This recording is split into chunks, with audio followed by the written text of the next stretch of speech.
I had a really good idea. I thought I would play music while I was figuring out my tech stuff, but apparently that's not going to work either. I just want to get in the group on my phone here so that I could see your comments.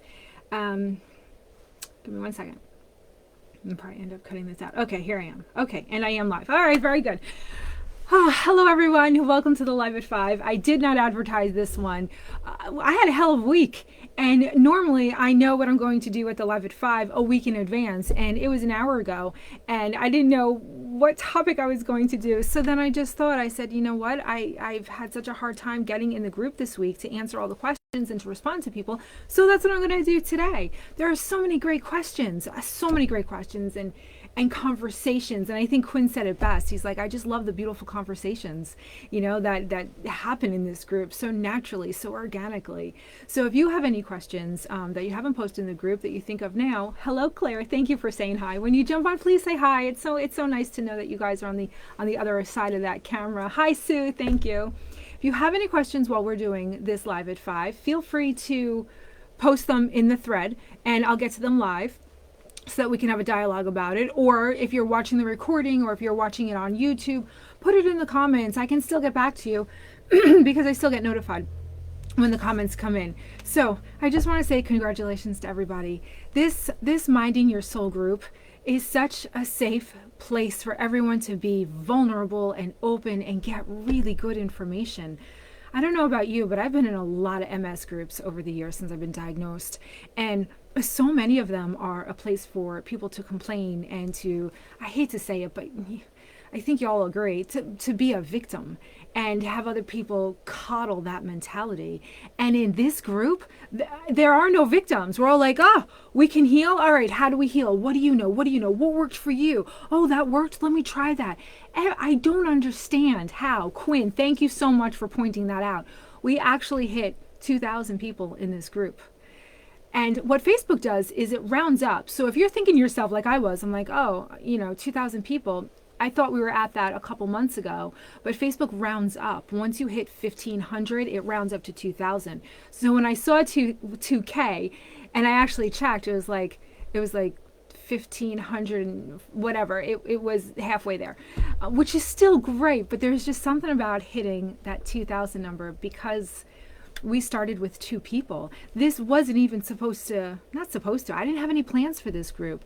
When I started reaching out to people, I reached out to a lot of people. I got blocked from a lot of different Facebook groups, and rightfully so. They thought I was insane. I sounded insane. I'm like, hey, I healed, like everything. I don't know if it works for anybody but me, because honestly, I really thought that I had willed it to myself because I needed it to happen. I didn't have any support, and I had 2 little kids, and my husband literally walked out. I got the note, sorry, can't do this anymore, and he was gone.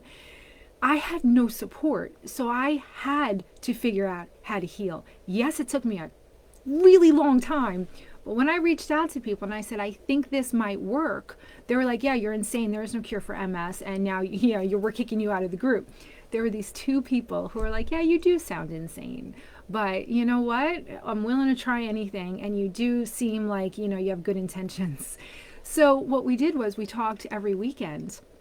And then one of the girls, it was Tina and Angelica, they're still in the group. And one of the girls said, well, why don't we start a Facebook group? This way we can stay in touch with, the 3 of us can stay in touch during the week. And then all of a sudden we started inviting more people in as they began to heal. And then more people came in. And then somebody said, Janine, you should do this as a business. I'm like, I can't do that. I have bills to pay. So what I did was nights and weekends, I would help people. And I wasn't charging anything. But then all of my nights and all of my weekends got filled up. So I slowly started charging. And then eventually I went to part-time in my full-time job. I was always in accounting. I was in finance. God, I hate finance. The numbers, they don't talk back to you. And that's what I hated about it. There's no conversations. So I eventually went to part-time there. And then I eventually did this full-time. It's back to part-time now because I have a 1-year-old. I have a 20-year-old, a 17-year-old, and a 1-year-old. A lot of new people in the group. So as you jump in the Live at 5s, it's like this constant, kind of like a circle. I'm always doing a piece of the protocol, or like today, I'm answering the questions in the group because there's some really good questions that don't have anything to do with the protocol, but really you need to know. So that's what we're going to do today. And then I finally have confirmation. It was finally booked, which means my husband took off a week of work. We're going to do the workshop. The workshop's scheduled. I haven't put it on the website yet, but I just want to let everyone know I'm going to start advertising it as soon as I get it up on the website. But just so if you want to hold the date, the week of June 26th, it's the last week in June. And what a workshop is, in case you don't know, I go live every day at noon and I teach the protocol. I should call it protocol training or something like that. But I teach you the entire protocol so that this way you can decide if you want to go it alone and go do it yourself, if you want to do it in group coaching. We have a group right now that it's an ongoing group. I've been doing this for 2 years now, consistently. And a lot of people who are in the group today have been in the group since it started 2 years ago. And the reason for that is, again, it wasn't planned. It just kind of evolved into that.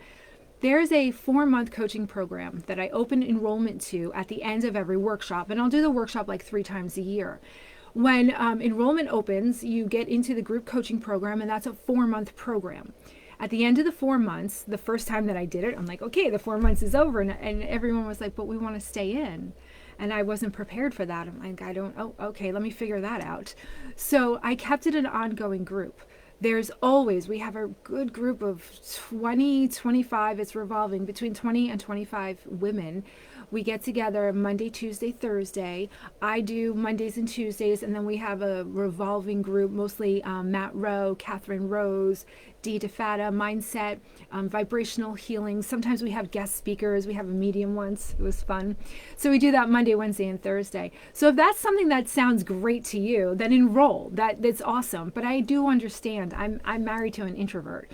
Not everybody's going to be like, yeah, sign me up. I want to be on Zoom 3 times a week with you.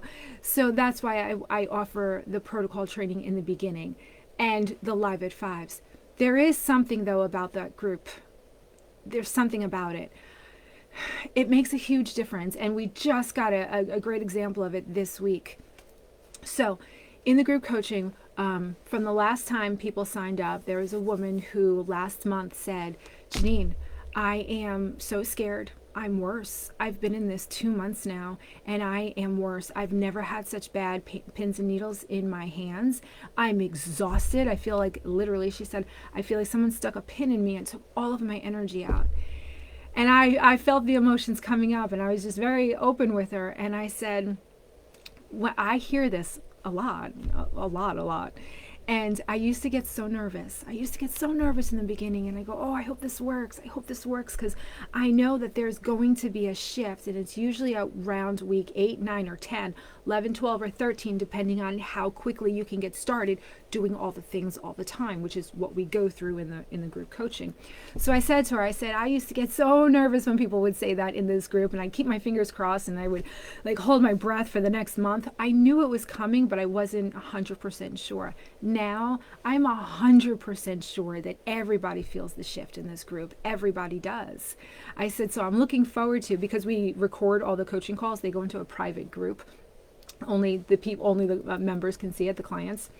So I said, I can't wait till, give it a couple weeks, and you're saying, oh my goodness, Janine, I feel amazing. The shift happened. I have tons of energy. And that call happened yesterday. Tuesday. That call happened yesterday.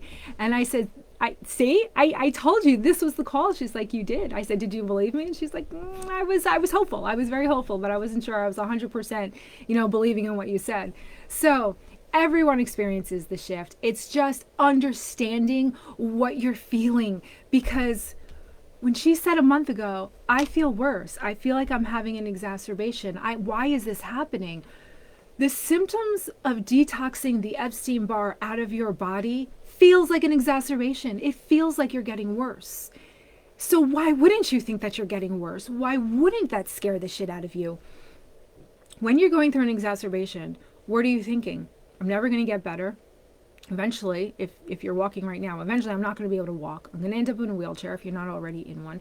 What's going to happen to my children? What's going to happen to my life? The fear that overcomes your entire body. I don't know about you, but I'm talking about me right now. It's crippling. It's paralyzing. Listen to those words. That fear is crippling and paralyzing, and that's exactly what it does inside the body. When you're going through this protocol, when you are healing, Oh, Angelica, you're in here. I remember I was just saying this group started with two people, Tina and Angelica. Angelica's here, and I just caught her message. I'm going to scroll up a little bit. Oh my goodness. I'm so glad that you're here. Can you believe it's been 2 years? There's 2,000 people in the group, and it all started with me, you, and Tina. Yeah, it's such a great feeling. All right, Angelica, I think it's time for you and I to do an interview. I think you, me, I think, and Tina need to do, like, we need to get on here and just talk about those early days. Looking back and thinking, I think this works. Let's see. It looked a lot different from what the protocol looks like today, so I think that would be good. Let me know if you're interested in doing that, and then I'll reach out to you. Where the hell was I? Thank you. Thank you for being here. I love that. All right, so that's what I was talking about, the client in the group. If you don't know what healing feels like, what detoxing feels like, you're going to think you're getting worse because it feels exactly like an exacerbation. It feels exactly like all the rest of our symptoms. So our brain having all of the evidence from the past that this numbness and tingling means I'm having an exacerbation. It means I'm getting worse. Why wouldn't you think that when you're healing if the symptoms are exactly the same?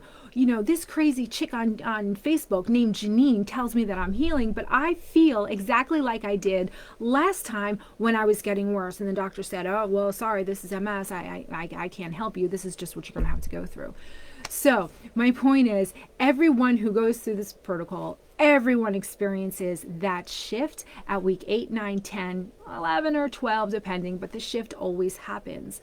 And the shift that I'm talking about is when you finally get that viral load down, the Epstein-Barr virus, when you get that load down and your immune system goes, oh, thank you. I've been fighting this virus for you, and being shamed that your body was attacking itself, but your body was protecting you from day one, but being shamed by the doctors. So your immune system goes, oh, thank you so much. I finally got a break. Okay, now I can do some other things, like cool you down in the summer, like give you energy that you need. It is such an amazing shift. So my client, I don't want to say her name in case, you know, if she's here, she can say, I don't think she's here. I haven't seen her yet. What you have to understand is, yes, you can go it alone. You'll have all the information. This information will always be in the group, but it is the group that keeps you going. Because last month when she said, I feel like my hands are getting worse, the numbness is so bad, everyone chimed in. All the other group members chimed in and they said, don't worry, we went through the same thing. Another client from South Africa, she goes, my hands when I was healing were so bad I couldn't feel the wall as I used it to walk. I couldn't even feel the wall. I was so numb. And she's on her way to healing. She's at the last stage of healing. So everyone there, your brain finally goes, okay, it's not just Janine who is saying this. You have a group of 15, 20 women on this Zoom call going, it's okay. This is what healing feels like. And the whole time leading up to your own healing, you're listening to all of these other women saying, oh my God, I felt it. This is amazing. I have energy. I got out of the bath for the first time. We put all the miracle moments on the calendar. We also put the last time they ate gluten on the calendar, but we also put all the miracle moments on the calendar so that we can remember them and celebrate them. And I ask people to write them down because it is amazing how quickly we adapt, right? And we just forget where we came from. So it's a whole process. It's a whole thing. And it's 4 months because it takes at least 2 months. You'll feel little differences and you'll be like, all right, well, this is great, but this isn't a ton. But after 2 months, you really start to feel that shift. And then you keep going through. And at 4 months, the reason why I call it path to healing is because you are now on the path to healing. You now have all the tools you need. You know exactly how to handle the peaks and valleys, specifically the valleys, because they're such a mindfuck. So the 4 months is very important. And it's funny that I'm probably talking about this now because I've talked to a couple business coaches about, hey, listen, I don't know how to do business. I know how to get people out of a wheelchair, but business, technology, no, I don't know. And everyone said, raise your prices and bring your 4 months down to 2 months. And everyone said that. I'm like, no, there's no way. You need those 4 months. You need, because the first 2 months are scary as hell.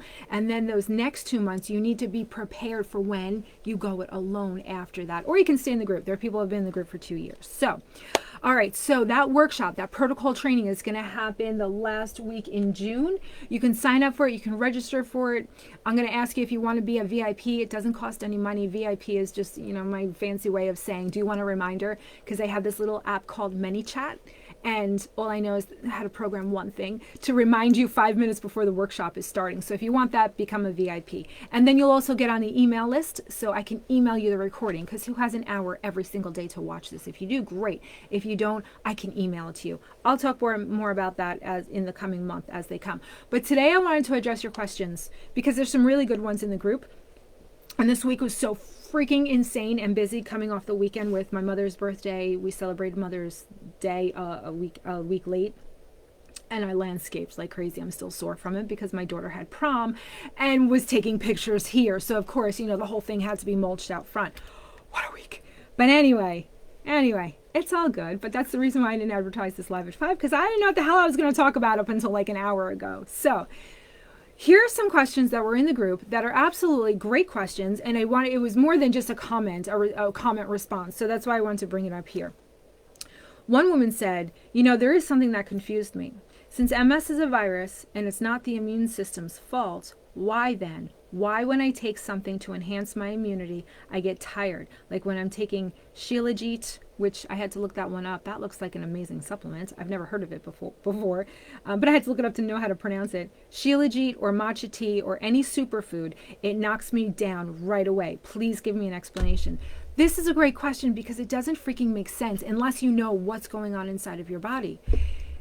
Because we've always been told by the neurologists, you don't want to boost your immune system, don't take too much vitamin C, you're going to boost your immune system, and your immune system is already overactive. So, that's the problem. That's why you have these symptoms. We now know, everyone now knows, even the medical industry, that it's the Epstein-Barr virus that's causing your symptoms. There is nothing wrong with your immune system. In fact, your immune system needs help because it's been fighting this virus since you contracted it, and when you contracted it because it was way before you got your symptoms. It was way before you got your diagnosis. It was when you started getting symptoms that it went into stage 2. So you had it even a while before you got symptoms. So anyway, nothing's wrong with the immune system, but they were always telling us not to boost it. Now you're like, okay, fine, there's nothing wrong with my immune system. It's a virus, but why, when I eat a superfood that supposedly is boosting my immune system, why do I feel like crap? To me, that means I shouldn't be boosting my immune system if it's going to make me feel like crap. Completely logical, right? Completely. But we don't know, until the medical medium explained it to us, we don't know what's going on inside of our body. And this is what he explained, which makes perfect sense. Inside of our body, not only do we have the Epstein-Barr virus, but we have a ton of different pathogens that our immune system is always fighting against. It's always protecting you from. We live in this world with tons of pathogens, which are viruses, bacteria, fungus. They all come into our body and our immune system goes, okay, let me kill you. Inside of our body, your immune system is not the only thing that is working for you to kill these pathogens. Everything that you eat, or fruits and vegetables, I should say, everything that's alive that has those antioxidants, all of those superfoods, they are super. Why? Because they do a super fantastic job of killing those pathogens. When those pathogens die, they kind of explode. So let's say you're eating those super fruits and you feel exhausted, like I think it was Manuel who was saying this, and you feel exhausted right after. What is that from? Well, those superfoods are getting inside of your body and they're killing those pathogens. What does killing pathogens mean? It's killing the bacteria, it's killing the viruses. When the bacteria and the viruses die, they actually explode. That explosion is now waste matter for your body to get rid of. Your body requires energy, a lot of energy, to remove that from your system, but also that poison, that dead virus, that dead pathogen is now triggering even more of an immune response, because just like the Epstein-Barr virus, even the dead virus is a neurotoxin and a dermatoxin. It affects us differently than the virus that is alive. Crazy, I freaking know. Every version, dead or alive, of this virus is affecting us. So are all the other pathogens that are inside of our body. The bacteria, any virus, any fungus, it's all going to elicit an immune response while it's alive. But then when it dies and turns into a poison, a toxic poison, it elicits even more of immune response. And now, because you have been fighting a virus for how many years, decades, your immune system is taxed. It's exhausted. It's always exhausted, which is why chronic fatigue is not a thing. It's just your immune system that's been fighting for so long. It's not a syndrome. It's just an effect of your immune system being tired. So now your body has been fighting this virus for decades, and now you're killing even more of even more pathogens with the foods that you're eating, and requiring more from your immune system. You're requiring, and that's not to say don't do it. Absolutely do it. But there's a way to do it. You have to go slow. With any detoxing process, you have to go slow. Think about when you're overhauling your house. Remember when you used to overhaul a bedroom or a closet, right? You pull everything out of the closet. You pull everything out, the shoes, the purses, the clothes, everything's coming out. You vacuum all along, you dust all the shelves, and then you place everything back. It's hours and hours of a process. It feels really good when it's over, but my God, it's exhausting while you're doing it. Now, that's a detox, right? You've just detoxed all the crap out of your closet. Now imagine you, your husband, your spouse, I should say, your kids, the people that you brought into the house, they just took everything out of every closet in the house and they put it into a huge pile in the living room. And now you all have to go through that and put everything back. You're going to create so much more work by doing all the closets at once. You do one closet at a time, okay? Remember that analogy. When you're detoxing your body, and that's what healing is, it's just detoxing the crap out of your body so that your immune system is free to do what it needs to do, which is going to give you energy. When you're detoxing stuff out of your body, you have to do it slowly, especially because you're already tired. Your immune system has been fighting this virus for decades with no help from the doctors. I'm not going to say no help from you because we didn't know. The doctors told us, we had a faulty immune system. We had no idea that, no, our immune system is perfect. It's just a virus. And that's what our immune system is doing, exactly what it should be doing. We didn't know. So the immune system has been fighting for decades, and now we're bringing in all of these healthy foods, and we're creating even more toxic waste with the dead pathogens and saying, okay, body, come on, keep up. It's exhausting. So that's why detoxing feels bad, and that's why when you eat a ton of superfoods, you're going to feel exhausted. This feeling doesn't does get better. This feeling doesn't last forever, is what I was going to say. Whenever we're starting with the lemon water and the celery juice, and we're going to be talking about that on day 2 of the workshop, you have to go slowly, especially if you're bedridden, especially if you barely have the energy right now, not on the lemon water and the celery juice. You have to start slow because of that closet analogy.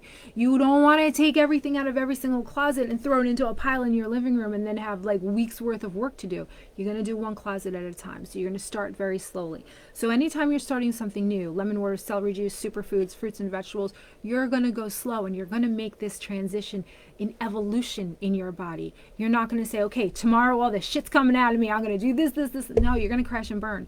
And I can say that with confidence now because it has been years and I have watched everybody, including myself. This is most of the time when I'm talking to you, I'm talking to me, either me now or me, the past version. I went balls to the wall. I did it too hard. I did it too fast. And we're going to talk about fasting next. It's another thing that I did too soon. We have to give our body the grace that we should be giving ourselves. We have to give our body that grace to do what it needs to do and not ask too much of it too soon. And that's very hard to do when you finally have something that works and finally has something with proof that it works. The success stories on the website, if you haven't seen them yet, please go read them. Everyone does videos. I didn't ask for the videos. People just want to show you, look, I'm walking, I'm running, because they want to show you the other side of MS. They want to show you what healed looks like. So I just love saying that. I didn't ask for the videos. People just offered to do them. They're all on the website, the success stories tab on the website, mindingyoursoul.com. So treat your body like you would your child. Treat your body with grace and patience and go slowly. So that's why I hope that answered your question. And that's why I couldn't comment because I wanted to say so much. So actually I should go back and just let you know that if you're not here right now, that this is being answered on the live at 5. Okay, I think this one was from Deanna. Why does celery juice make me pee more than just the lemon water? Isn't that crazy? I know. In the beginning, before I knew too much, I was like, wow, the celery juice. I mean, I feel like I drank 1 glass of celery juice and peed out 5, whereas the lemon water, I didn't feel like I was getting the same thing. And that's the same thing. That celery juice kills pathogens, including the Epstein-Barr virus, on contact. You're helping out your immune system so much because there are not many things that can kill the Epstein-Barr virus on contact. Celery juice does, and it also kills a whole other host of list of pathogens, bacteria, viruses. you're giving your immune system a lot of help by doing that. It's fabulous, but you do have to take it slow. And because of all of that waste that you're creating with those dead pathogens, your body is pulling water from everywhere, going, get it out, we got to flush it out. Lemon water absolutely does kill pathogens, but nothing like celery juice does, nothing. So that's your body detoxing. The extra urination, that's your body detoxing. And that's a great sign. Do you have to drink more? Sure. Is it a pain in the ass? Absolutely. But I have to give you another woman's testimony. She didn't want to drink more water. And when she called me, she scheduled a session. You can do that on the website too. She scheduled a session and she said, Janine, I'm doing all the things and I don't see a difference. And so I'm like, all right, well, walk me through all the things. Let me hear them. And at the end, when she was done, I was like, you really are doing all the things. I don't understand. Like she wasn't experiencing that shift. And I kept getting this thought in the back of my mind, and I didn't want to say it. She was already drinking a lot of water. I mean, not a ton of water, but it was a lot. I would say, I want to say she was drinking like maybe 32 ounces, which, it's not a bad amount of water. And I said, but what's coming to me right now is water. I think you're killing so much that you're being overwhelmed by the die-off of the virus. And I really think upping your water. She's like, I'm not upping my water. I'm like, okay, do you mind telling me why? She's like, because my husband does enough for me and I don't want to ask him for more. She needed help getting to the bathroom. Her husband would help her and he was home and she didn't want to ask him for more. And I said, well, what about diapers? And she's like, I'm not doing that. I have my pride. And I said, yeah, I get that. I totally get that. And this was right when I had Jackson. He's 14 months old now. So right when I had Jackson, and I was still wearing the diapers because that's what you do after you have a baby. But I wore them for a lot longer than I needed to because, and I'm just going to tell this on the whole 2,000 person group, I was clean underwear. It was clean underwear all the time. And I liked it. And I used the diapers a lot because they were really freaking convenient. And I said, listen, maybe take a little different perspective of it. You don't want to ask your husband. You don't want to wear diapers. You have pride.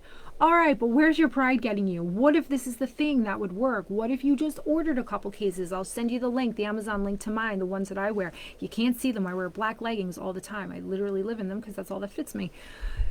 I said, and you can't see them. Why don't you give it a try or just think about it? So I didn't hear from her again for about a month. So I didn't know like how she was feeling about that. She seemed okay.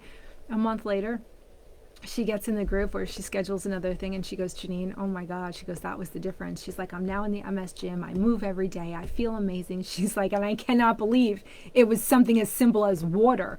I'm like, I know, it's crazy. It's crazy because we've been conditioned to think there's no cure for MS. You're just going to feel this way. And someone goes, drink more water. You'll be fine. And no, of course, not all the cases, but in this case, that was it because she was doing the lemon water, the celery juice, the heavy metal detox smoothie, constantly killing pathogens, killing. And her body was just completely overwhelmed by all of these dead pathogens. And she didn't have enough water in her to get them out, to start feeling the effects of, she didn't have enough energy, going back to the analogy, to put the pile that she put in the living room back into the closet. So she was just constantly having to work around this huge pile in the living room. I think I'm going to stick with that analogy. I really like it. So once she added, I don't remember how much, maybe it was double, maybe it was even more, but it was significant, the amount that she added. She goes, I can't believe the energy that I have. That was it. I said, how'd you get through the diapers? She's like, it sucked. But you know what? I sucked it up and I just did it and I wore the diapers and now I don't need to anymore because now I have the energy to go to the bathroom by myself. This is why it is so important to understand what's going on in your healing. Because left to our own devices, and I'm telling you, I'm probably the worst offender, we tell ourselves stories, and all of those stories are negative, and we really, and when I say we, I mean me, can really take ourselves to some really bad places and then be stuck in the fetal position of, I'm never going to heal, this is never going to get better, what was I thinking, the doctors were right. When you have someone, not just me, people in the group the coaching program, when they have all of these women going, nope, this is what it feels like to heal, it makes it so much easier, so much easier. So that's why if you're not in the group coaching, fine, I want to bring this information to you as often as I can so that you understand what healing feels like, so that you stay the course and keep with it, because this is absolutely, everyone heals. You can't not. If you kill the virus, you heal. You can't not, because the virus is what's causing the symptoms. Now, the virus does have a cofactor called the Streptococcus bacteria. That's a bacteria. Epstein-Barr is a virus. Streptococcus is a bacteria. They're best friends. Where you see one, you see the other one. The streptococcus travels north or south in your body. Rarely does it do both, but I have seen it. So if it travels south, you're going to get the UTIs. And guess what? This protocol gets rid of that too. I don't want to say names. So I stopped myself. So another woman in the group coaching, her entire life, since she can remember, she's had UTIs. Either she was starting one, had one, or getting over one.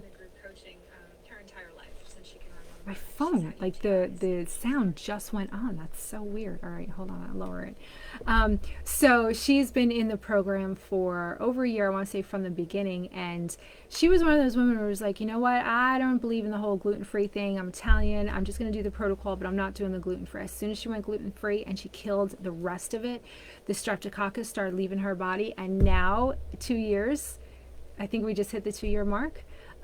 She said she doesn't remember. She doesn't remember the last time she got a UTI. She finally lives her life without UTIs. And she's like, I'm going to do celery juice every day now. It's amazing what this does. UTIs, listen, they're hard. You're not going to start the protocol and 3 months later never have a UTI again. They're hard to get, and the medical medium explains why. That streptococcus virus is so deep inside those organs, those reproductive organs. It's so deep inside that, yes, the celery juice is never not going to work. It can't not work.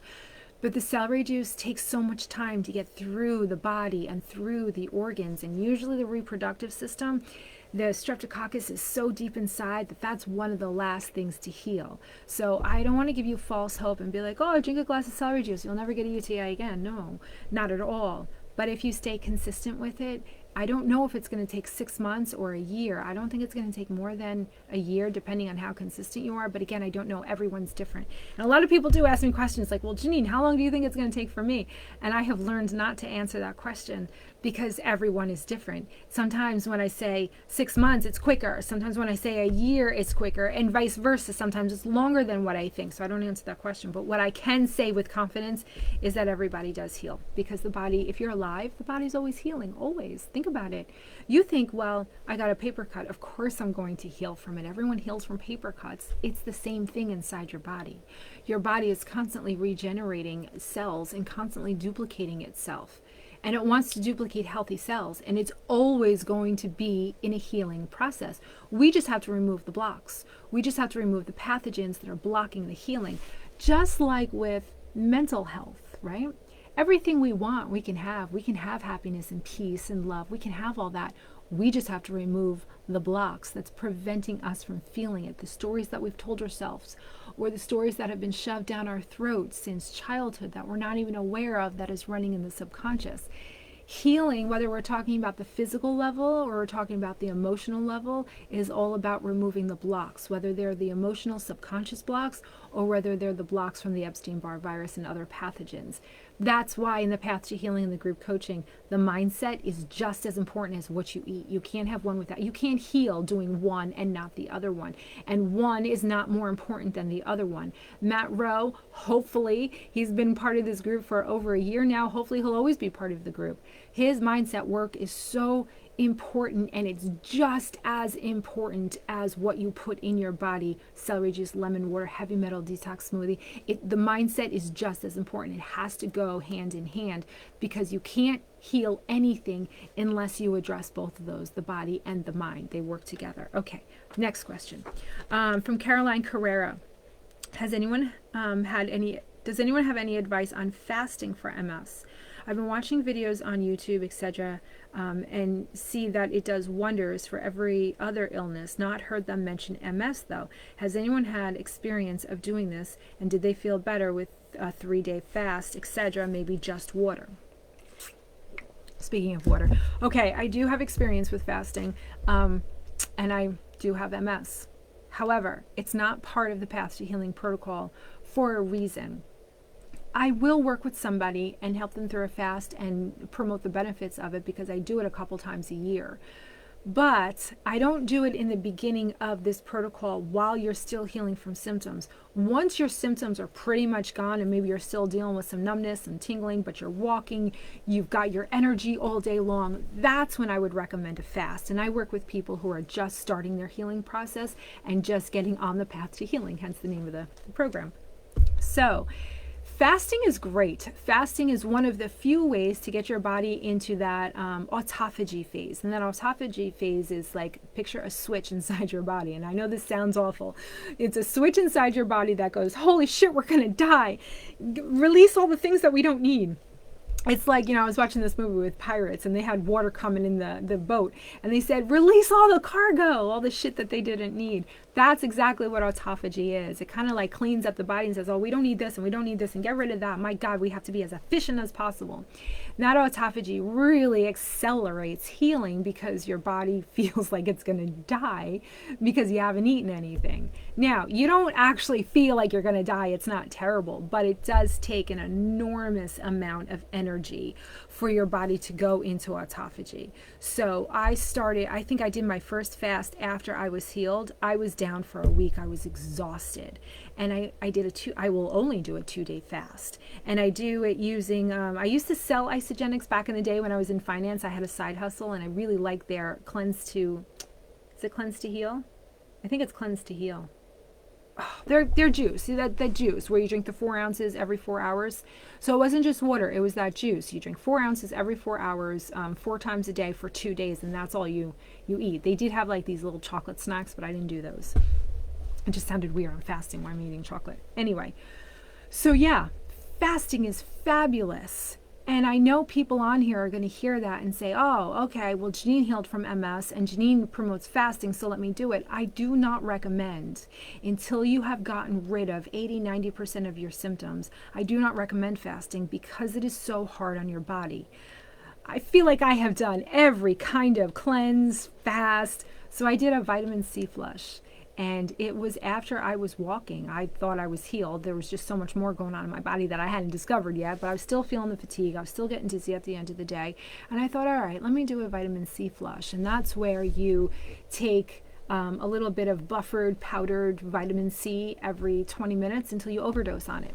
And how do you know you overdose on it? You poop water. You evacuate. You just evacuate.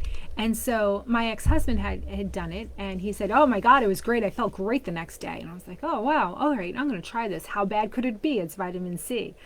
I couldn't walk for a week. I lost my legs. My body lost all ability to do anything. This was after I thought I was good. Like I was walking again. I lost my legs for a week. In fact, I was home by myself because my ex-husband had the kids, and he comes in the house because they forgot something. By the grace of God, he comes in the house and he finds me on the floor in one of my kids' rooms. And he goes, what are you doing? And I look at him and I go, what do you think I'm doing? I'm hanging out on the floor for fun, because this is fun. I've been here for 2 freaking hours. He's like, why? I'm like, why do you think? Pick me up and put me on the couch, please.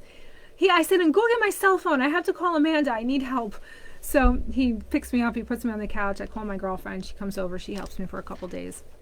So anyway, my point is, all of these things that are, yes, good for the body. Fasting is good for the body, but it's hard on the body. And our bodies have been through so much and are still going through so much. If you have symptoms, I do not recommend fasting. Sorry, I got sidetracked because I looked over and I saw Angelica's question. Was I one of the first people you worked with? Angelica, you were the first person. You and Tina were the first people. The very first people. That's why you guys were the first ones in this group. Yes, you were the first person. And I remember our conversation. I'm like, Angelica, I don't know if this works. I think it works. And you're like, well, I'm willing. You sound like you have good intentions. And if it worked for you, let's do it. So that's why I think it would be fun to go down memory lane with you and Tina and get in this group. Okay, I should start from the beginning because I'm missing a lot of questions. Oh, hello, Monica. Monica's here from Switzerland. Amy's here from Iowa. Hello, Amy. Amy's part of the coaching group. Oh, hi, Adele. You are here. That's right. You did. I saw your notification right before this, and you said you weren't going to make it. I'm glad you made it. If you guys have any questions, put them in the comments now so that I can, by the time I get to the bottom, I will see them. Oh, Casey, hi. I had to leave the other groups for the negativity. I want positivity and love. Thanks, everyone. Yeah, right, Casey? That's what I love about this group. Like, I was worried as this group started to grow. I was like, oh God, I hope it doesn't turn into those other MS groups where everyone is so negative and they're talking about, oh, this happened and I feel awful. All of this group is, hey, listen, yeah, you know what? Even though I'm not feeling great, this is what I'm doing. What are you doing? What worked for you? Like, it's such It's a completely different feel than those other MS groups. And I never said anything. You guys know when you get into the group, like there's just a couple of questions like, do you want to be on the email list? And what kind of trainings would you like to see? That's it. I don't say you can't do this, you can't do that. I think there's ones that Facebook comes with, like you can't be rude. I think it says you can't curse. That's funny. But yeah, and I've never had to kick anybody out. That's not true. I had to kick one person out because she told me I was going to hell like forever and I would burn there for all of eternity. So I had to politely ask her to leave, and then she wouldn't, so I had to block her. But that's the only one. So far we've only had one of those. Amy says, yes, past MS support groups have been immediate downer parties. Good way to put it. Very depressing.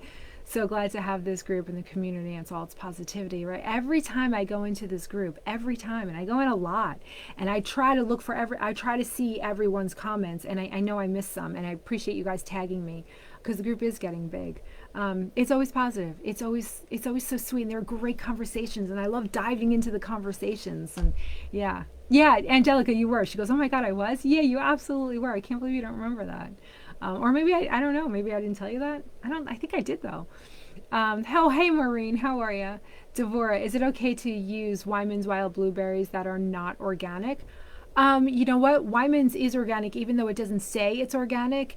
And I forget the reason why. So if someone can post that, I think Arden knows. Yes, Arden. Oh my God, and here she is. When I met Janine, the Facebook group just started. Arden, I think you were like the third or fourth person in the group. Arden is one of those veterans. She's been around forever. And Arden has an interview. You can go on the website and see it. We did an interview with her. She was bedridden for, I want to say 15 years. 15 years. And when she did the protocol, she's now, I think it was, when did we do the interview? 2 years after that? Or was it a year? Sorry, I've been talking to a lot of people lately. She's now dancing every Friday night. She's dancing every Friday night. So it's amazing what can happen when you give your body what you need and how quickly it can happen. Now, is it going to happen that quickly for everybody? Listen, Arden was very disciplined. She did so much mindset work, and she did so many other energy modalities, and she worked 9 months to do one squat. 9 months. This woman is the most disciplined woman I know. 9 months to do one squat. Now she exercises. She takes her grandkids to the beach. She travels.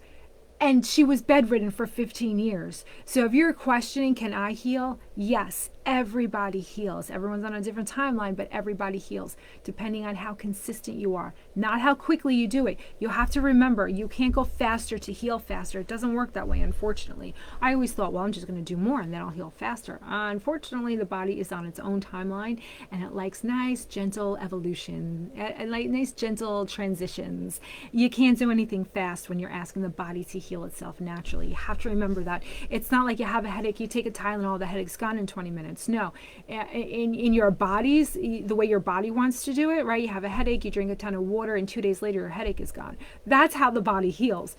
And unfortunately, healing the body from within and getting rid of this virus that has been allowed to run free for decades inside of our bodies, it takes a while. It does take a while. That's why the program is 4 months long, because it's going to take 2 months. It's going to take 2 months of you going through the shit and learning and understanding and the detoxing before you feel that shift. It's always in week 8, 9, or 10, sometimes 11 and 12. All right, back to the questions. Sue asks, any reason why I feel weak before and after a bathroom break? Oh my goodness, yes. Again, when you're asking your body to do something, and I know you're not asking your body to do something, I know it's just, you have to go to the bathroom. So you're probably talking about bowel movements, right? So before and after a bowel movement, it's exhausting. It's exhausting. Your body requires a whole bunch of water to take out of your body and put into your intestinal tract. It takes a whole bunch of energy to get those muscles to pull everything through, and then you're done and your body's like, oh, that was a lot. Okay, let's go back to our regularly programmed, scheduled programs. And yeah, that requires a lot of energy. So that's actually a good segue into, and this is, I'm going to talk more about this, Sue, why your body is so tired and what we're doing. Jamie Summers asks, how do you get through the summer? I feel like a slug, and I have 2 very active little boys, 2 and 4. That's another thing. Remember in the beginning of this video, I was talking about the client who a month ago was saying, Janine, I'm exhausted. I feel like somebody put a pin in me and took all of my energy out. I don't know if this is working. And all the group chimed in and they're like, no, listen, that's how it feels. You're going to get through it. And I said, listen, I used to get so nervous when people would say that, and I don't anymore because I know this happens for everyone. And in a couple weeks, you're going to be telling me how good you feel. She's like, okay. So that happens. A month went by. And so Tuesday's call, she said, she lives in Arizona. She's like, it was 98 degrees outside. She goes, granted, I was sitting in the shade. She goes, and I was waiting for the numbness and the tingling. And I was waiting to get tired, and I didn't. All day long, I was out in the heat and I didn't get tired. And she was with her daughter and her grandkids. She goes, and the next day I woke up, I still had energy. I cannot believe the energy that I have. So the reason why the summers are kicking your ass is because Jamie and everyone else, myself, my God, everyone knew to take a sweatshirt with them to my house. I would keep my house in the low 60s with the air conditioner because I couldn't move. I could not move if I got hot. The air turned into molasses. And it was like somebody took like the main power switch and like powered everything down as soon as I started heating up. The reason why that happens is because, again, your immune system has been fighting a virus for decades, years, decades, however long it's been for you. When you need your body to regulate temperature, when I say your body, your immune system does everything. Your immune system does everything. It is responsible for so many things. Your body is exhausted from fighting this virus 24 hours a day, 7 days a week. Then the summer hits and you go, oh, listen, thank you so much for killing this virus and keeping me alive. I know you've been working on this 24/7 and I appreciate it, but I'm hot. I need you to cool me down now. I need you to do more, take more energy and cool me off. Your body goes, are you fucking kidding me? Absolutely not. I have no energy left for that. I'm barely keeping us going here by killing this virus that's trying to attack me all day long. And here you are, you're still feeding it with the gluten, the dairy, and the eggs. Your body's a little upset, right? Because you keep feeding the virus and now you want it to cool you down. It can't. It really can't. Now, I don't know if your body has that kind of attitude or not, but that's my inner talk. That's my inner self-talk. That's what I think is going on. But your body is just too tired. It can't do it. It's required to keep you alive. It's not required to keep you comfortable. However, when you start killing the virus and your immune system has less to fight and finally has the time to do more things on its priority list, then it goes, oh, you want me to cool you down? Yeah, I can do that. No problem. Right? It's like you're doing a million freaking things and your husband's sitting there with his feet up watching TV. Yeah, no, not a personal account. And he asks you to get him a drink of iced tea. And you're like, are you fucking kidding me? As you've got the baby on the hip in one hand and the vacuum going in the other hand. And he's sitting there asking you to, no, it's not that bad. He's never done that before. But imagine he asks you to get him a drink and you're like, are you freaking kidding me? I'm keeping this whole household running, right? And you want me to, no, I'm not getting you a drink. That's what heat intolerance is. Your body just doesn't have the energy to do it. It's not revolting against you. It's not giving you an attitude. It just has a priority list. And the priorities at the top of the list are keep you alive. Down here at the bottom of that list is keep her comfortable, make the skin look good, keep the skin clear. All of those things on the bottom of the list, they fall off the list. Just like my showers, right? Now that I have a 1-year-old, the showering is the first thing to fall off the list. So your immune system is like, listen, I have all these things to do to keep you alive. I'm just staying up here. I don't have the energy to do all of this. Because really at the end of the day, or even in the beginning of the day, I'm like, yeah, I have so many other things to do. I'm not taking a shower today. So anyway, I hope that helps. I hope that gives you more of a picture. And I want you to understand that as soon as you start healing this virus and getting it out of your system, the heat intolerance is going to go away. You're going to be amazed. I don't even use air conditioning. Yes, I still have units in the bedrooms, but I don't like air conditioning. I still revel in the idea that I'm hot, I'm sweaty, and I have tons of energy. I will never forget. I don't care how long it's been. I will never forget. And it's been about 10 years since I've been healed now. I will never forget it. And I call that trauma. I don't know. Maybe I need more therapy. I don't know. Anytime I go for a run, I feel like I'm flying. And that voice in the back of my head goes, oh my God, you're running. You're running. I live in the same house. I live in the same town that I did when I was paralyzed. That bed that's right on the other side of, this is my bedroom, this is a corner of my bedroom, my bed is right on the other side of the computer. I've had the same bed. I've had the same bed for 20 years. That was the bed that I laid in when I was paralyzed. I still look at that bed. I'm still reminded of it. I don't know if it's trauma or if it's healing when I go, oh my God, you're running. Oh my God, it's 1,000 fucking degrees outside and you're still going and you're fine. You never get over that feeling. And I know Arden, right? Arden, and she just said a couple minutes ago, she said 3 days a week I dance. Arden is now dancing 3 days a week. So Arden, tell me in the comments, when you're dancing, do you have a voice in your head that goes, oh my God, I'm dancing. I'm dancing. It wasn't that long ago that you were lying in bed and didn't have the energy to do anything. Tell me what that inner talk is like when you're dancing, because I know for me, when I'm out and about and I'm hot or I'm running or I'm exercising, I'm going, oh my God, I can't believe I did this. Oh, and Tina, that reminds me, she was, Angelica and Tina were the first two that I ever talked to, that ever went on this protocol that started this group, this Minding Your Soul group. Tina has a video on mindingyoursoul.com, and she says it perfectly. She goes, I hate running, but you know what? I get to do this, so I do it. When I met Tina, Angelica, remember, she would only go to the market maybe once a week with her daughter because she couldn't leave the house by herself. She didn't have the energy to leave the house by herself. She would leave the house with her daughter, with her walker. Now, there's a video on Minding Your Soul of her running outside in the heat. There's sweat dripping off of her face. Go look up Tina.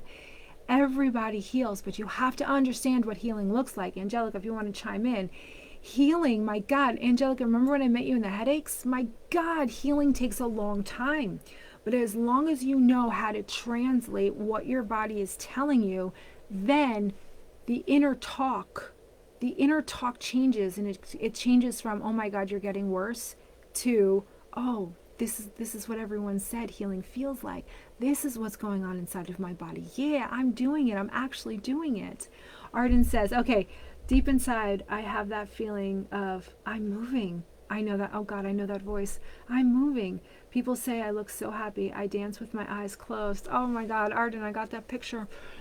Okay, just in case anyone missed it, Arden, bedridden for 15 days. She starts the protocol. She starts her healing. She is now dancing. Less than 2 years later, she's dancing. And I asked her, what's going on inside of her mind when she's dancing? Deep inside, I have that feeling of, I'm moving. People say I look so happy. I dance with my eyes closed. That's going on the website. It has to. Fuck. I know that feeling. I know that feeling. Dancing with your eyes closed and just going, oh my God, I'm doing it. I did it. This is why I do, and what everyone does when they share their story. This is why I do what I do, to show you what the other side of MS looks like. I want you to see what healing looks like. I want to give your brain evidence by talking to all of these people who have healed just by doing what their body needed them to do. Kill a virus. It doesn't need you to take a medication. It doesn't need you to give you shots every other day. I was on the beta serum giving myself shots every other day. My God, I don't know about your shots, if anyone did shots before, but the beta serum would give me black bruises all over my body, all the injection sites. So I had to constantly move it around. And I remember I was so afraid to do it in my stomach because it just grossed me out. It was an auto jacked. So it was the pen that just like you pressed a button and it automatically went in. It wasn't like my IVF where I had to go in and like really push it in. But anyway, I was nervous to do my stomach. So I finally, everything else was covered in black and blue. So I'm like, all right, let me do my stomach. You know, it's the only clear spot on my body. So I remember doing it and I hit the button and it hit my rib cage. It hit my rib bone. It was the most, I vomited immediately, and I'm not a puker. I'm not a puker. I do anything but puke. I vomited right away. It was so disgusting. Everybody heals, and that's why I do what I do, to show you. And I don't charge for the group or the live at fives, the protocol information. All of this is free so that you all know this is possible. The only thing I charge for is the coaching. Monday, Tuesday, Thursday for 4 months. You're in there with a really wonderful group of people. Speaking of the wonderful people, there's Amy. What'd you say? Those I did it moments are what keeps me going on those days that are hard. That's just it, Amy. And that's why we have everyone write it down. We always write down all of our miracle moments right here. Mary, I shouldn't say names, but one of our members in Path to Healing, she had such an amazing Mother's Day, and she finally, some of her symptoms that she was experiencing had stopped. And it's when her husband and her son, and I know, Amy, don't say any names. I shouldn't say any names. when her husband and son made her coffee and pancakes, she had the best day and she felt amazing, and she hadn't felt good, let alone amazing, in months, almost years. So I had her get a journal and name it Coffee and Pancakes. And the first entry had to be exactly what her husband and son did for her, making her the coffee and the pancakes, how she felt, so that she can remember it. Because like Amy said, it's those moments of, oh my God, I did it. I finally had a moment where I didn't feel sick. I could do something. That's what keeps you going. Because when you start healing, it's not, you don't just begin to heal and then the next day is great and the next day is even better. Anyone on this program, on this protocol, will tell you it's peaks and valleys. That's how any healing goes, emotional, physical. You go through these peaks where, okay, we're doing good, and then your body goes into a valley. And the reason why I think the coaching is so important is because it's those valleys. It's getting through those valleys and understanding that you are healing. Getting through those valleys are so hard that if you don't know that you're healing and you don't have the evidence of all the members around you saying, no, this is good, this is actually a good thing, you're on your way, you need that cheering on to keep you going, so that you don't go into that, this isn't working, I don't know why I'm doing this, the doctors were right, I should go back on the medication. Angelica just said, you have to believe you can heal. Take ownership of your thoughts. Release, wait, you just jumped. Hold on a second, that was really good. Where did you go? Oh, there. I'm going to say it again. You have to believe. It keeps jumping. I'm so sorry. That's so annoying. Okay. You have to believe you can heal. Take ownership of your thoughts. Release the fearful thoughts. That's from Angelica. Angelica, you have come such a long way. Do you remember in the beginning what all of your thoughts were like? And for you to just like have that flow off your tongue today, take ownership of your thoughts. Release the fearful thoughts. And I don't want to say, because a lot of people had said to me, my brother included, said, well, do you think it's all in your head? Whew, that was hard. That was hard. It was years ago. No, I don't think it's all in my head. I think I'm really having physical symptoms. But what he meant was our emotions play such a role in our physical symptoms. We have a choice. We can think this way or we can think this way. This way is going to lead us to more pain and suffering. This way is going to lead us to more healing. This way is hard. This way is easy. The negativity is so easy because those are the grooves that have been dug out deep. And your body, the signals are always going to take the path of least resistance. So those grooves, those are the easy ones to take. So thinking a new way, I am healing, this is going to work, this is not like everything else that didn't work, this, my body can do it. That's really hard to stay there every day. And then on top of what your own work that you're doing, you have to deal with family and friends and coworkers and everybody around you and all the bullshit, and you have to weed people out of your life. And that naturally happens. So don't worry, it's not like I'm going to say, get this person out, get this person out. No, it naturally happens. When you decide to heal, the intention is set and you begin to heal, and you naturally gravitate away from certain people who are toxic, who are not helping you heal. So all of this requires, that's why I will always do the 4 months. I will never bring that down, because you really do need you need hand holding, you need cheering, you need information, you need comfort and support for at least 4 months as you go through that transition, to know that you're normal. This is normal. You can do it. People are doing it. And Angelica, thank you for that. That was really important. And you know what? I'm going to reach out to you and Tina, and we're going to get that panel. All three of us are going to be on here reminiscing about the past and to see how far you guys have come. I think I would enjoy that. Deanna asks, when is the best to start the coaching? Should you begin with lemon water and celery juice for a while first? You know, that's a great question, Deanna. Thank you. I used to have in my mind, okay, this is when you should start the coaching. This way we're all starting together and then we all go through it together. And I had like a lot of like control issues. And through the years, after all of these 4 months, I realized that it's actually better when people are starting in all different phases, because the group that's in there right now, some people have only been in for 4 months from last February's session. Some people have been in there for 2 years. So you're getting all of the coaching from all of those people who have been in the group from 4 months to 2 years. So the people who are coming in, whether you've been on lemon water or celery juice for a month, 2 months, there are people, Again, I so badly want to say names, and anyway, there are people who have come into the coaching who have been gluten-free and dairy-free for years, and then just started with the lemon water and the celery juice. So no longer do I say, okay, we're all starting at the bottom. No, you come in where you're at, no matter where you're at, because honestly, most of our coaching calls are not about lemon water and celery juice, because really, how often can you talk about that? And you get so much of the information on the Live at Fives. A lot of them we're talking about mindset stuff, like husbands and family and negativity and goals, means goals versus ends goals.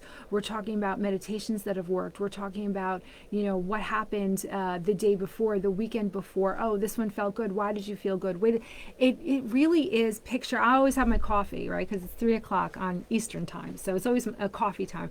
Picture just sitting around a big table with a bunch of really awesome women. It doesn't matter if you're walking into my house and sitting at the kitchen table. It doesn't matter if you've been on celery juice for 1 year, 2 years. That group is more about the community and the friendships that are built there. And yeah, we talk about the protocol, but more so we talk about real life stuff and motivation stuff. And we start every call now with a song. And it's just nice. It's just really nice. So no, actually the quick answer to that is it doesn't matter. It doesn't matter how long, or if you haven't started celery juice or lemon water at all, it doesn't matter. When you come into the group, no matter where you are, people are starting at all different points. So it's more about the community and the support that you receive from everybody. And I would love to have you in there. You have such a great personality. So if I do the workshop on the 26th, I will probably open up enrollments. You know what? That would be perfect, because then it would be July. So July, August, September, October. Ah, that's really nice. That's right before the holidays. That's one of my favorite times. The holidays are hard, I got to tell you. If anyone who's starting new, the holidays are really hard. With all the food, with all the gatherings and stuff. It can be done. Obviously, I have programs that run through the holidays for that reason, for the support. But if you can be on your way to healing and have that energy and go into the holidays with that newfound energy, and whether I don't want to promise anything, but a lot of people are walking, moving around, having that energy. It's even after 2 months, going into the holidays like that, it's just so much easier. It's so much nicer. So yeah, this would be the perfect time to start. So the new enrollment is July, August, September, October, and then you're done by the end of October. All right, one more question I had in the group that I wanted to address. I can't believe it's 6:02. I could talk for an hour like that. This is why our coaching calls, they're like an hour and a half. At 4:30, I'm almost like, my God, it's 4:30 already. They used to be an hour, but they're going towards an hour and a half, and they used to be 1 day a week, but now they're 2 days a week, Mondays and Tuesdays, because everyone needs a chance to talk. So we're talking for like an hour and a half. So rather than have it being a 3-hour call once a week, we break it up. And this way, if you can't make Monday, you make Tuesday, you have choices. And Thursday is always that rotation of other coaches. All right, so Basant Hassan asks, please, I need to ask, do you eat nightshades like eggplant, red and yellow peppers? Is it also okay to eat cucumbers, zucchini, and potatoes? Yes, that's a great question. And a lot of people, because we've heard from so many different protocols not to stay away from nightshades. We follow the medical medium here at Minding Your Soul because that's what worked for me. And that's what's working for everyone following it. The nightshades were just a theory. The nightshades were a theory that, it's the lectins that are causing problems, but lectins are found in every single fruit and vegetable. There's nothing really about the nightshades that have more lectins or less lectins. So I eat nightshades. I've always eaten nightshades. I hate tomatoes. I will not eat tomatoes. I like tomato products, but I will not eat tomatoes. But that's just because I don't like them, because I was forced to eat them as a child, and now that I'm an adult, I don't have to eat them. So yeah, eggplants, all the nightshades, there's nothing wrong with them. When you listen to the medical medium, and now even who's that doctor Gundry, they're tearing him apart now, because I think he was the first one to say anything about lectins, and now they're saying you're telling these people to stay away from one of the some of the most powerful fruits and vegetables on the planet, and they're missing out on so much healing because you had a theory about nightshades and lectins when it's never been proven before. So yes, according to the medical medium, according to my own experience and the experience of the clients of the Path to Healing or the private members, everyone eats nightshades, and there is no issue with that. So enjoy those foods. And according to the medical medium, potatoes are one of the most healing foods on the planet. You can mono eat potatoes. Not covered in olive oil and even if it's dairy-free sour cream or butter, no. They have to be just potatoes, just plain potatoes, which, you know what, I've gotten used to. If you get those little ones and keep them in the fridge, you can just pop them in your mouth. They're actually really good. Deanna, I'm fixing to sign up for the coaching. God, I love your accent. We have so many accents in the coaching program, Deanna. That would be great. I think probably our favorites, we have Britain, we have London, and South Africa. And it's so funny because we're all, you know, me and another one are from New Jersey, and we think we just sound awful, right?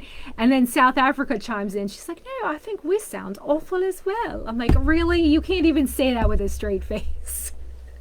So we have a lot of Southerners too. It's fun. It's a whole bunch of different accents. So Deanna, we would love to have you in that group. That's awesome. And again, I will have it on the website up soon. I plan to have it this weekend.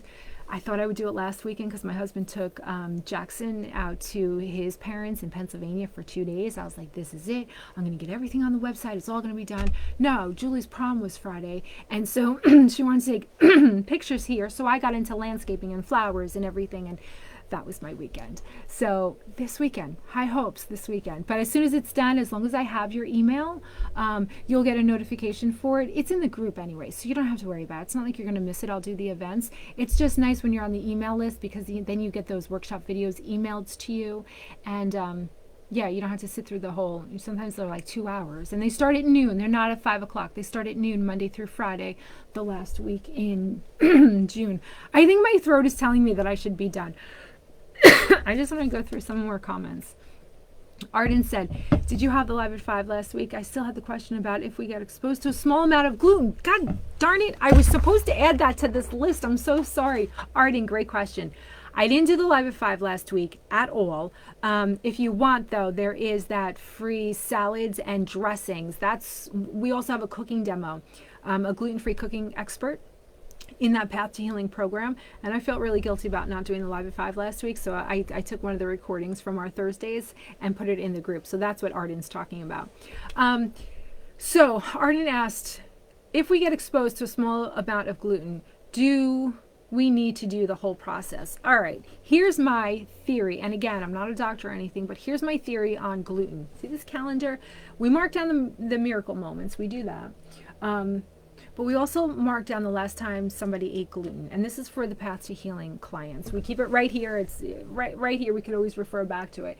And you will notice, not that you can see the names from where you are, but if you were to see them, you would notice that there are a lot of names that are circled and then crossed out. So when someone says, okay, January 11th was the last time that I ate gluten. Okay, great. The name goes on that date and we circle it so my eye can go right there. And that's when we start to count, because the shift happens at week 8, 9, or 10 after the last time you ate gluten. So if we're at January 11th, I got keen to the idea of doing this because back in the day before I did the calendar, every time we were in the group coaching, someone would say, oh my God, Janine, I'm feeling it. This is it. The energy is amazing. I don't have the tingles anymore. I'm walking, or I got out of the wheelchair. I'm always thinking to myself, oh my God, I think it was about 2 months ago. That was the last time they ate gluten. So finally I got smart and I started tracking it. Yes. Anytime you eat gluten, you have to start the calendar over again. So you'll notice that there are a lot of names circled and then crossed out, and then a couple weeks later, you have that name again because you accidentally got glutenized. It happens. It happens to everybody. Everybody. So don't beat yourself up if it happens to you. Start the count over again. Unlike dairy, unlike eggs, if you have a little bit of that, I have noticed with me and with my clients over the years, that doesn't set them back. That doesn't cause the symptoms again. Every single time, even from a freaking crouton, there are going to be symptoms. Now, what those symptoms are going to be different for everybody. For me, in the beginning, when I first tested gluten back, I slept for 2 months, 18 hours a day. It took me down. I feared gluten because in the years after that, I was trying to heal. Every time I ate gluten, I'd lose a limb. That was the joke I would make. I can't have gluten, I will lose a limb, because that's actually what happened. It would go completely numb. I would go numb from the waist down, sometimes on both legs, sometimes just one leg, sometimes one arm, sometimes both arms. Now, if I accidentally glutenized myself, that's my own word. I don't think it's a real word, glutenized. But if I accidentally glutenized myself, I will get a rash. I will get the eczema that used to cover my entire hand. I will get that because the dead Epstein-Barr virus, the dead virus, is a dermatoxin. It's a neurotoxin, but it's also a dermatoxin. So the way my body handles it now is it gets it out right away. So that dead virus coming out of my body, because I don't think you ever get rid of the virus. I don't think so. I don't know. Again, I'm not a doctor. We cannot unzip the body, look inside. But what I think is you bring that virus down so low that your immune system is handling it. That's why I don't have any symptoms anymore. That's why you can go from paralyzed to dancing every Friday night, right, Arden? But when your body is using your lymphatic system to get it out, which is right underneath the skin, that dermatoxin shows up in right here, actually, as eczema. So that's my key. So I went from losing limbs when I ate gluten to 10 years later getting some eczema on my, and it's weeks later. It's weeks later that I get this, that I go, oh, okay, I did eat gluten. So it is different from everybody. But in the beginning, when you're healing, you're not going to feel that shift until it's been a consistent 8, 9, 10 weeks that you have been gluten-free, which is why we track it on here for the Path to Healing clients, so that we can count the weeks, and every single time it's week 8, 9, and 10. So track that for yourself. If you're not going to do the group coaching, track that for yourself. That's going to be a great way, because really at week 5, 6, when you're feeling like crap and you're like, oh my God, is this ever going to happen? It really is so helpful to go to the calendar and be like, oh, I'm only at week 6. Okay, I think I only have a couple more weeks to go. So just keep that in mind. It's a really good visual tool and something to keep you going if you're not going to do the coaching. Otherwise, if you're in the coaching program, then we're going to be like, all right, listen, we got you on the calendar. This is what you're feeling. This is what week you're at. Anyway, so that's all the information. Arden says, I get a rash, but I'm not sure you need to do the celery juice, etc. full on. I think she's talking to somebody else. I get the rash, but I'm not sure you need to do. Well, the first couple times after I started doing the celery juice that I accidentally glutenized myself, I chugged celery juice. So I don't know. I don't know when gluten goes into the body how quickly it leaves the intestinal tract and the virus, how much access the virus has to it. I don't know. I'm only going off of my experience and the experience of my clients, and it is different for every single person. And maybe drinking a whole bunch of celery juice will lessen the effects, but I do know it's the gluten. It's not the dairy. It's not the eggs. Yes, you want to stay away from them because they feed the virus, but they're not going to cause the symptoms if you accidentally eat a little bit like the gluten does. I hope that answers your question. I hope that answers everybody's question. I'm just going through here, and I think I got everybody. This is live Wednesday the 24th, so if you're watching the recording, don't worry about it. You can still put in the comments what your question is. I'll still get the notification and be able to answer them, or you can just put it in Minding Your Soul and we can all chime in and start another great conversation. So everyone, thank you so much for this. I completely forgot. People are telling me that the more people who like this, the more it gets shown to other people. So if you liked the video, please like it so that it blows up and goes to other people who need to see it. I got to get better at saying that. I don't like the marketing part. I just want to do the coaching part. I don't like the whole business part of it. Anyway, thanks for sticking with me. We still have a couple of people on here. Thank you so much. And I will see you next Wednesday. If you have any ideas or you want a specific topic talked about, just let me know. Put it in the group, because I'm always looking to do content that is going to mean the most for you at the time to keep this healing process as peaceful and as positive as we can, because it's not always pretty, but the more support you have, the easier that it is. So thanks for joining me tonight, and I will see you next time. All right, bye everybody.